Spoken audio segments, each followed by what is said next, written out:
In 2019, Spain was the second most visited country in the world. An incredible 83.7 million tourists entered the country, looking to soak up its vibrant culture, take in its beautiful sights, and relax on one of its many picturesque beaches. There is certainly some peace of mind as a tourist in Spain. Its crime rates are fairly low in comparison to other European countries, often making it feel like a safe environment. Like every country, though, Spain has its dark side. In today's episode, we will be exploring that very side as we shed light on three chilling mysteries. Man of Somiedo. On January 11th, 2015, a group of hikers walking by the AS-227 road, less than a mile from the town of Puerto de Somiedo, discovered the dead body of a man in the nearby undergrowth. Investigators arrived promptly on the scene and found the body wrapped inside a blanket, missing one leg, and with no clothing. Upon first glance, there was some indication that he had been taken care of during his final years. His hair had been combed, his beard had been trimmed, and he was clean with clear skin. This made it confusing to investigators when they noticed his missing leg.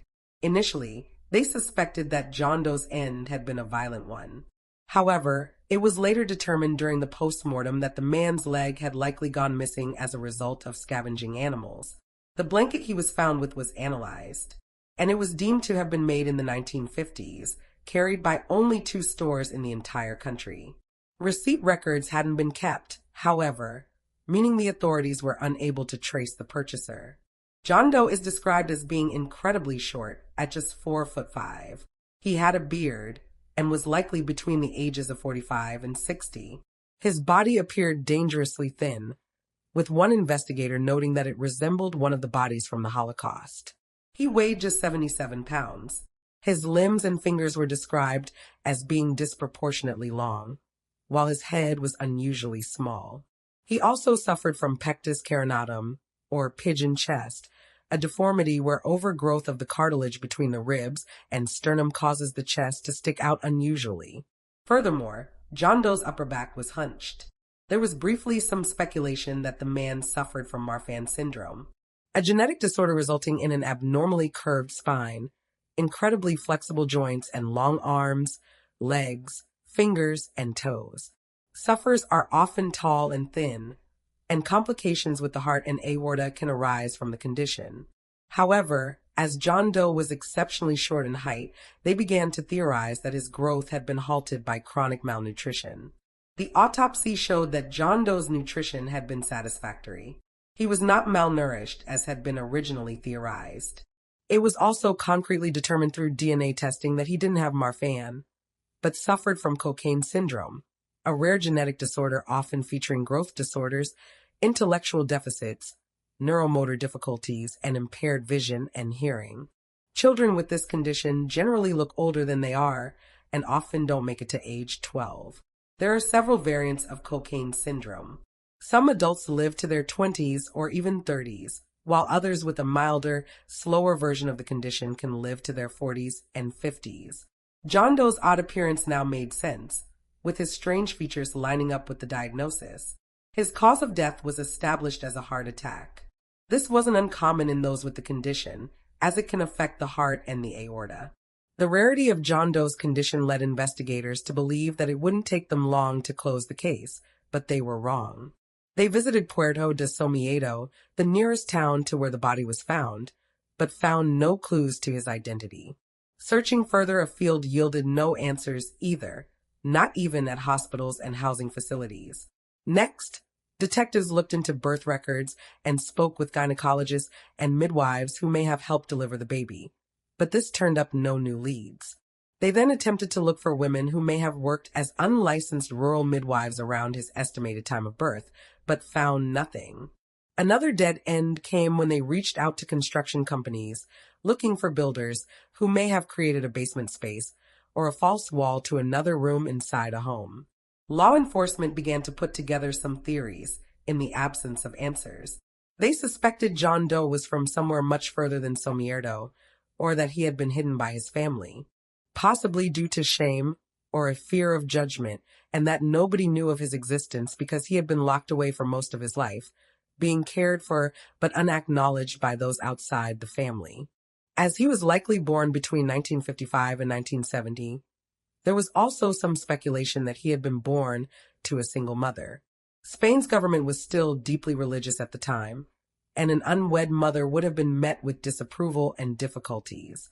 If John Doe's mother had been unwed at the time of his birth, she likely hid her pregnancy from everyone and delivered the baby alone, or with someone she trusted. To avoid conflict or community backlash, she likely kept the child hidden. Investigators theorized that John Doe had been left somewhere he could easily be found. Had he been left further down the slope, his body likely would have become covered in snow and never been recovered. Authorities believe that whoever had cared for John Doe wanted him to have a proper burial. He was buried with a blank headstone at a local cemetery. While his DNA has been entered into several databases, some of which are international, the real identity of the man of Sumi Ito remains a mystery. Malin Rodriguez. In Majorca on December 2nd, 2013, 15-year-old Malin Rodriguez awoke at 6 a.m.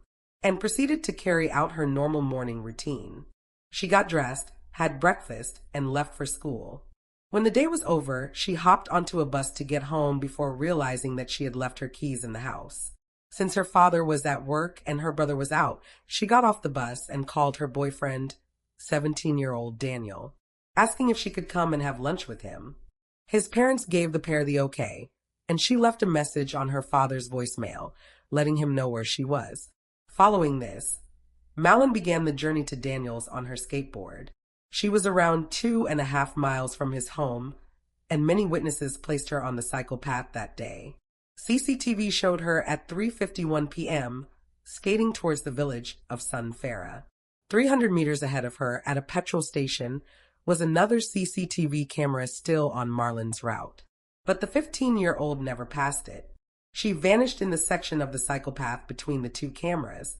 When Marlin didn't show up to Daniel's house, he and his parents became concerned. Soon, a missing persons report was filed.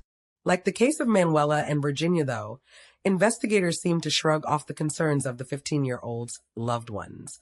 They believed she was a runaway teenager and refused to begin looking for her until 48 hours had passed. When they finally began to investigate, they found that her mobile phone had run out of battery, so they were unable to trace her this way.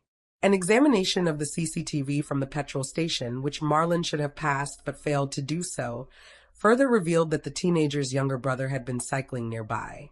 In fact, the two should have passed one another as they were riding in the opposite direction, but they never did. Her brother, Bruno, never saw her.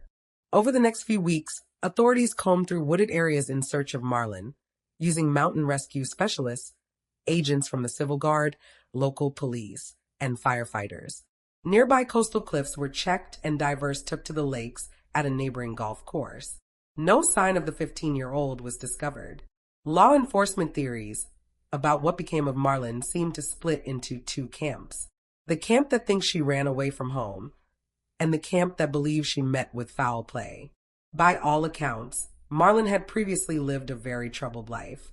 Originally from Argentina, she, her brother, and her parents relocated to Mallorca when Marlin was 5. She was described as outgoing and independent and was a keen rock music enthusiast who hoped to go to art school and dreamed of one day opening her own tattoo studio. However, her family life was heavily troubled. When her parents divorced in 2006, just 3 years after the move to Spain, Marlin and Bruno began living with their father.